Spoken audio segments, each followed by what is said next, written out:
Welcome you all to the first lecture related to the history of Arabic language and literature in the fourth week. The lecture will be related to the Arabic literature during the Abbasid period that starts with 750 and extends to 1258. In usually the state jacketed date or the time range of the Abbasid Empire.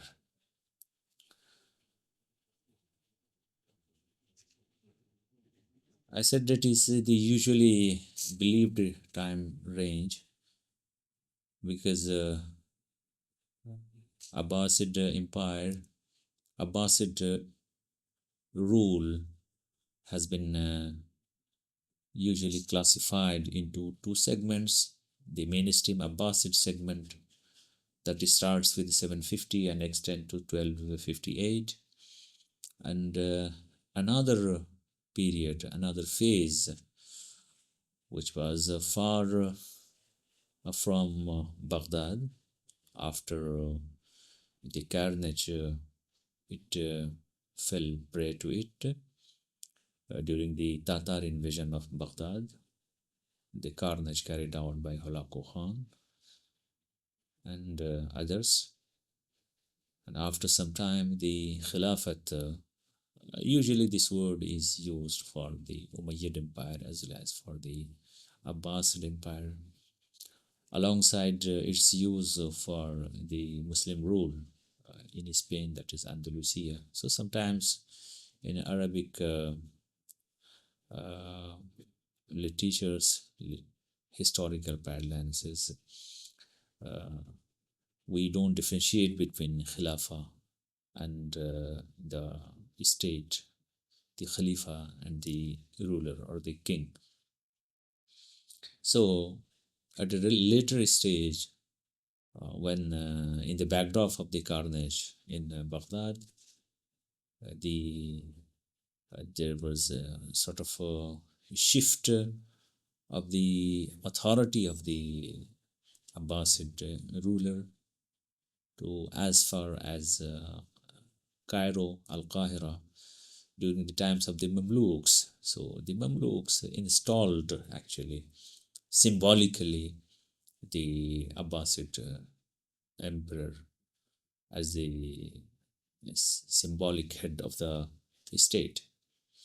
So this way the Abbasid period extends to another phase which is usually not discussed in general books of history. Going into some glimpses of history during the Abbasid time, we must recollect the last days of the Umayyads of Damascus, starting with Al-Amir Muawiyah ibn Abu Sufyan and coming to end with Marwan al-Thani, who had the title of the infamous title of Al-Himar, Marwan al-Himar. When in the last days, during the last days of the Umayyad rule, the capital was shifted from Damascus to Harran, as it has been outlined on several occasions. So there was a carnage, the carnage that targeted the Umayyads. The Abbasids not only dealt very heavily with all people's life who were living during the last Umayyad days. Even they didn't spare the dead ones. So there were lots of carnages, destructions of the buildings, of the places, of the tombs, even the tombs and graves, lots of plundering, all in a purely political temperament of revenge and vendetta. So usually, as it is usually projected, rightly projected, that the last days of any state are marked by chaos, the administrative chaos, the political chaos.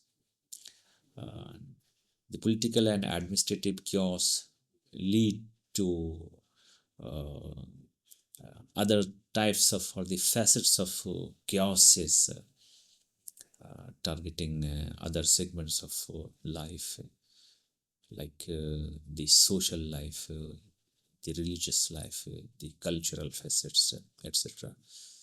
Because decadence actually inflicts in its the heavy losses, or exercises its impact, deadly impact on the conquered. The conqueror always deals very heavily with the conquered.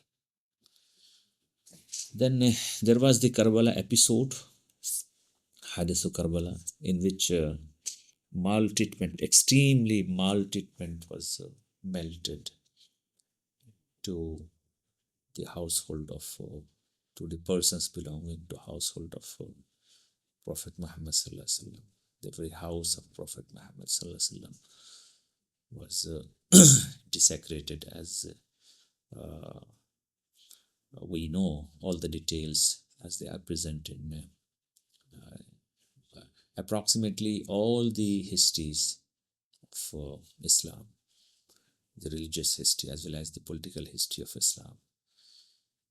So, in the backdrop of the Karbala episode, uh, we have the primary uprising against the Umayyads, and the persons, the sections of society, the groups, the ideologues, the thinkers, or the du'at at the time, who had pleaded the case for the Abbasids in place of the Umayyads. They were usually the Persians. They belonged to Persia. Their language was, primary language was Persian. Of course, they had long been assimilated within the fold of Islam. They had accepted Islam as a religion, and of course Arabic as a language of communication, not simply limited to the liturgical aspects or the canonical aspects of offering the prayers, etc. Rather, it became the language of society, language of academic deliberations, intellectual pursuit at that time, especially in the domain of grammar, as we find. So, but they were the Persians, and they supported the Abbasid claim of Khilafah, of holding the political authority in that young Muslim state. In the sequence, the prominent figure, among the prominent figure, was Abu Muslim al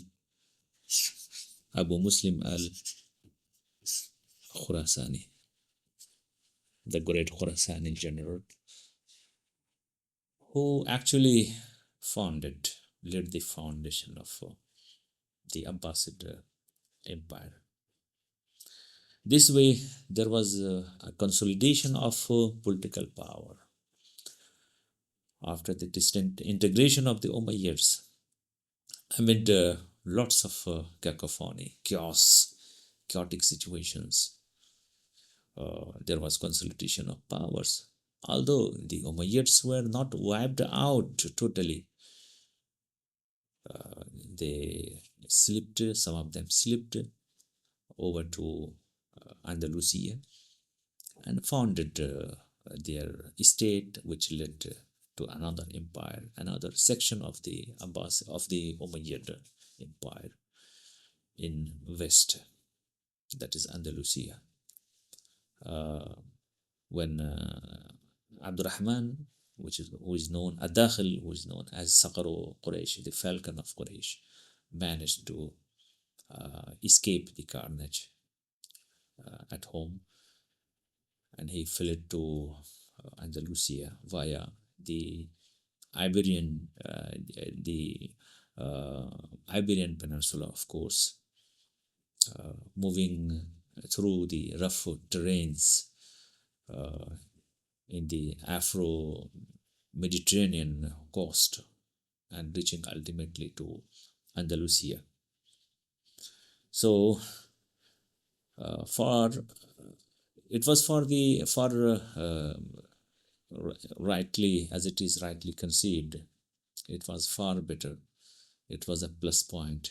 It was something like a favor for the society that there was a consolidation of political power. As regards the society and culture, the society and culture had undergone some basic changes, some significant changes earlier during the Umayyad times. During the Umayyad times, when Islam mingled, when the non Arabs mingled with the Arabian peoples in the backdrop of their acceptance of Islam, while they became Muslims, uh, this way we find a society that consisted of different sections, different ethnic entities, identities, and that is thought domains, cultural preferences, and of course the linguistic identity. But as we know that this linguistic identity was the first to get assimilated within the ambit of Arabism. Before that, and the driving force, the basic factor was the primary reason was the ideological identity, the ideological march, theological march represented by Islam. So society was a mix. It was constituted by the Arabs, by the non-Arabs, consisting of the Persians, the Indians from Sindh, Multan, etc., the Copts from Egypt, the Ethiopians from Habasha, Ethiopia, alongside the Syriac peoples, Assyrian, and the Romans, the Byzantiums. So all these, and of course the Turkic tribes, the Turkic entities. So all these gamut of language entities, sometimes marked with the presence of distinct religious preferences, they became part of the Arab society, which happened to be the Abbasid society. So it was simply extended, it developed far more compared to the development or the presence of that sort of cultural mingling as we find during the Umayyad times. So during the Abbasid times, especially, the Arab society had so many things non-Arabic in terms of language, literature, culture, cultural preferences. That's why during the Abbasid times, what we actually find is the basis of a culture that was very much cosmopolitan. It was something like the universal culture, because in this culture, room was provided, atmosphere was provided, space was provided. There was room for anything that is human in relation to language or culture or philosophy or religion or ways of life. So it was not a pure society, rather, it was a mixed society. This mixed society was consolidated by the political power, by the great political power exercised by the by the Abbasids. With reference to this mingling of culture, because mingling of culture underscores, underlines that there are outreaches with the other peoples, with the other cultures, with the other entities in society, other communities in society, alongside the neighbors who might be immediate neighbors or sometimes the far flung neighbors.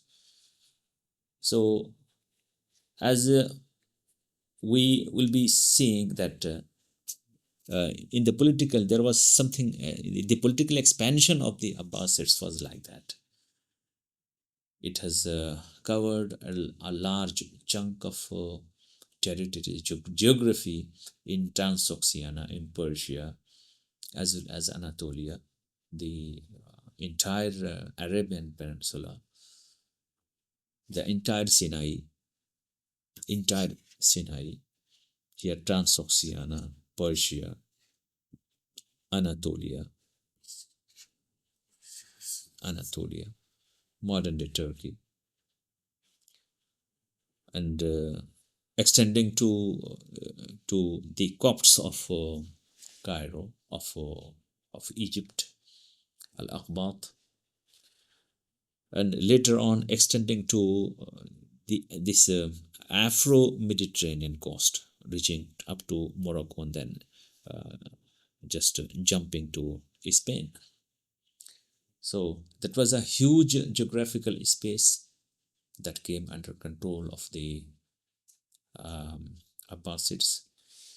So it could be very easily found, gauged, that the sort of ethnicity, multiplicity in ethnic entities, language entities, cultural entities, ideological preferences, sociological affiliations, we have to conceive, and this would be based on the ground realities related to these vast geographies, spaces of geography, and of course the time.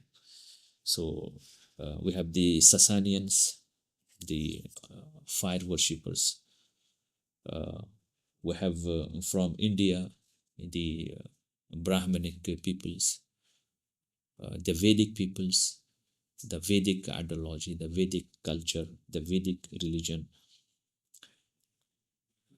alongside the religion sometimes of different nature, religion professed and practiced by the Turkic tribes, alongside the Eastern and Western uh, churches.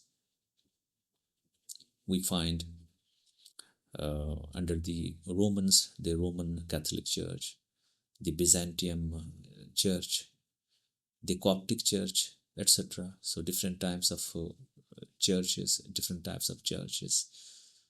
Judaism, of course, with the different sections represented by the faith.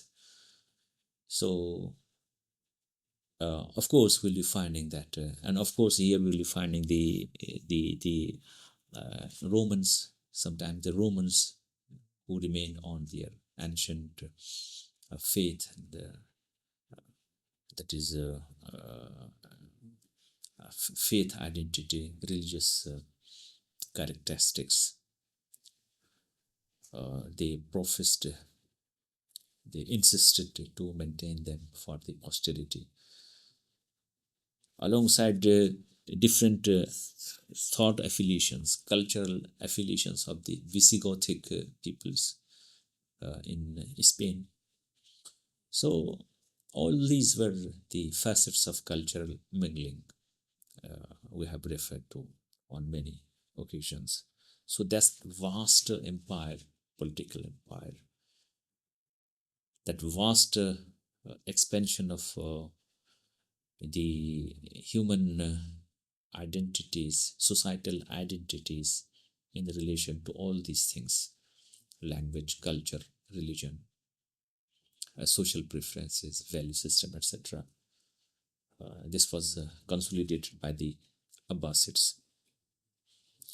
There were some recorded instances of outreach initiated by the Abbasids, like the outreach we find in the persona of, in the initiative of Harun al-Rashid, the Caliph Harun al-Rashid, uh, between 786 and 809, and Charlemagne. Charlemagne was the Carolingian Empire.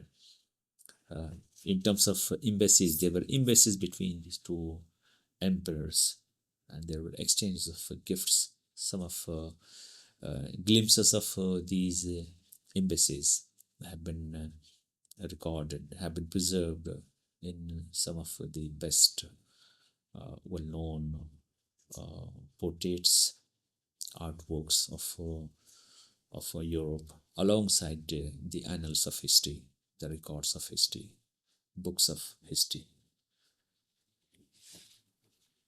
When it comes to language, Abbasids were the Arab peoples. They were the Arabs. They were supported by the Persians at the first instance, and at the later instance, they were supported by the Turkic tribes, where the ruler had actually was weakened, had become something like a puppet in the hands of the wazirs, the powerful wazirs or chamberlains. And there are so many examples would be over there. So, so the language of the ruler, the king or the caliph, was Arabic, but the language of the vast majority residing outside the Arabian Peninsula, even residing within Arabian Peninsula, who belong to their different origin in terms of language, literature, social customs, and theology. They had become part of this society. They learned Arabic. So here, for the first time, we find Arabia to be home to two sections of peoples speaking Arabic. The first was the original Arabic, the native speakers, and the second was the speaker who had learned Arabic, who had come to the fold of Arabic in the backdrop of his conversion to Islam. So here, language was the society in terms of language was a multilingual. It was a multilingual society. Even the Arabian society, if you relate it to the Arabian Peninsula, uh, it had assimilated so many things from other Arabic other languages other than Arabic, like Persian, like Suryani, and others. Even the poets, they borrowed the loan words, sometimes borrowed sentences. Sometimes they composed like a bilingual poetry, as we'll be seeing examples while we'll be discussing about poetry. So the society, the rulers were primarily the Arabs, but they ruled in the vast areas outside Arabian Peninsula, were the non-Arabs with their own languages. When we find a language in such a situation, so the history of languages of the world just testify the fact that in such a situation, the languages lose their purity. their standard position. So their standard position is questioned, and that exactly happens. It happened in regard to the Abbasid culture and Abbasid civilization related to language and literature. So that's why we find that after Bashar, the language was not is not seen as a standard. It's not the standard language. Means any person, any poet, any man of letters, any critic cannot claim that since he is Arab, he belongs to uh, Arabia, a specific tribe or a specific tribe deep rooted in Arabism. Therefore, he won't be committing any mistakes. That simply won't work after Bashar. So this episode was a byproduct of that, the mingling, sort of the mingling of cultures, languages, ethnicities, resulting into the emergence of a special section in society, which is known as Jilul al Muwalladin wal Mawali, the generation of the half pure bloods, where the father was Arab but the mother was like Persian or the Copt or Habashi or Syriac or Roman. This language was actually vehicle of literature. So literature in all these, in all its facets, prose, poetry, criticism, fiction, alongside social sciences, the prose in social sciences, the prose in religious sciences, the prose in pure sciences, because literature actually represents all these facets of human intellect and human cognition and human like interaction with the society, with the nature, with peoples. So that actually forms the grand edifice of language and literature. So, as the language was not standard except in the first phase of the Abbasid Empire, ending with the Bashar bin Burda. Likewise, literature after that is not considered to be hujjah. But this doesn't hinder the Arabic language to get itself center staged, to be seated in the empyrean of grandeur, greatness when it comes to the literary legacy, the legacy of literature, arts, sciences, culture, etc.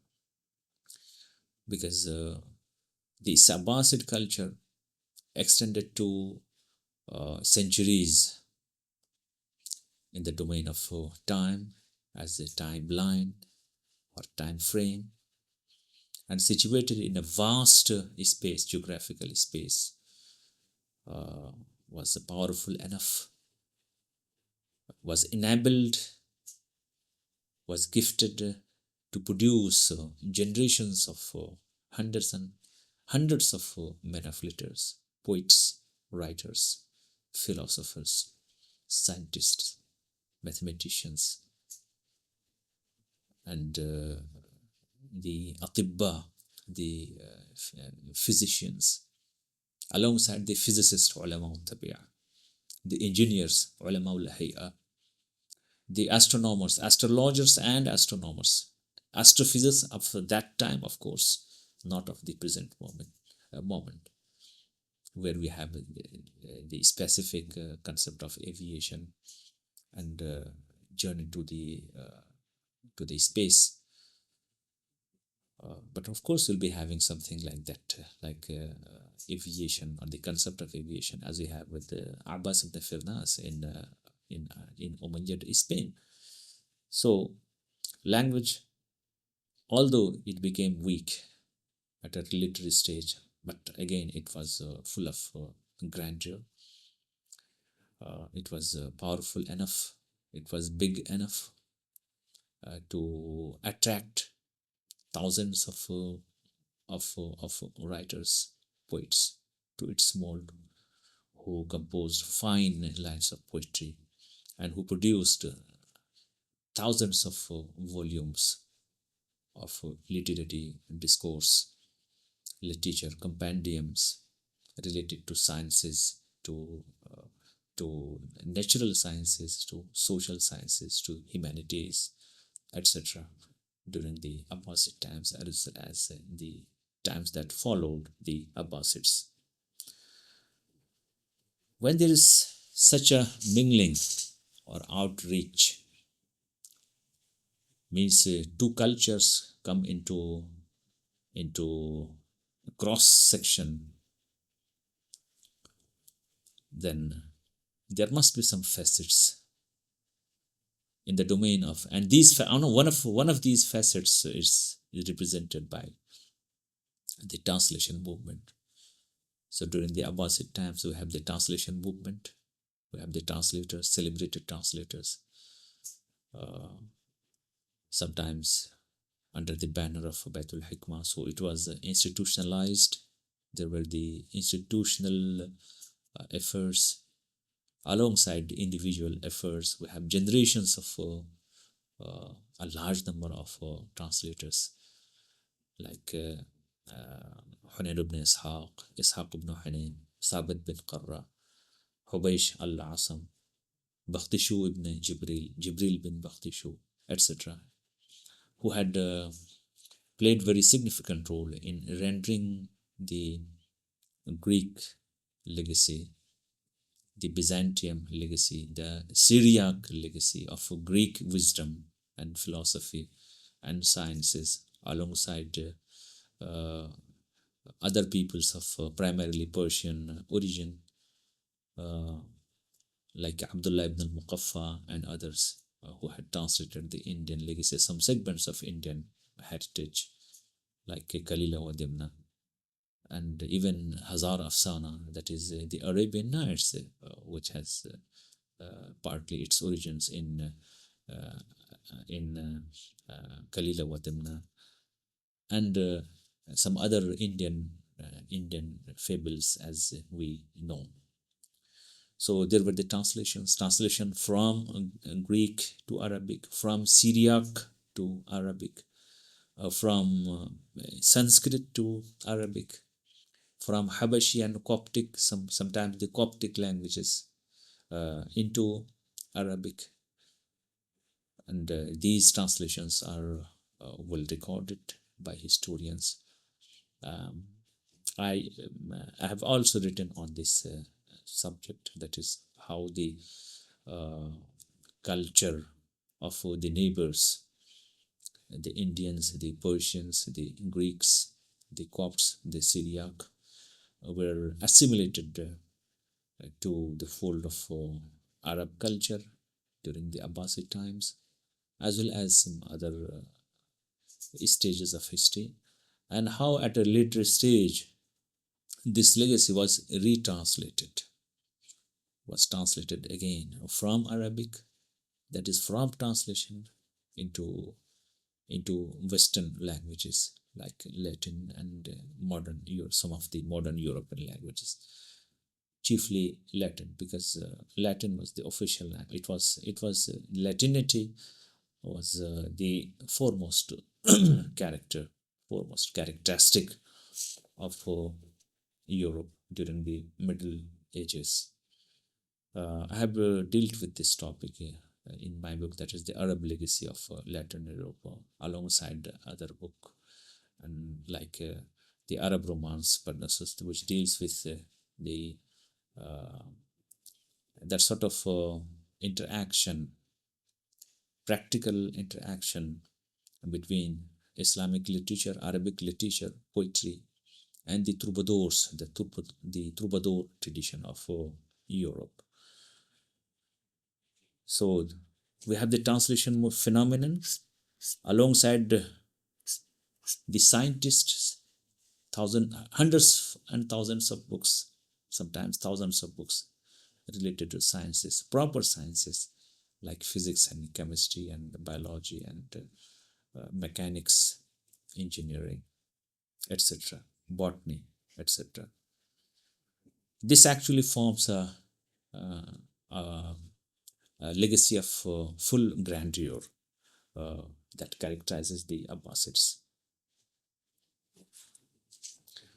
There is a large number of the Abbasid rulers since their beginning days, early days up to uh, the last days we have seen. It is this date, 1258. So 511 years, starting with Abul Abbas as-Saffah and ending at Al-Mu'tasim, Al-Mu'tasim, when the Ottomans captured Cairo.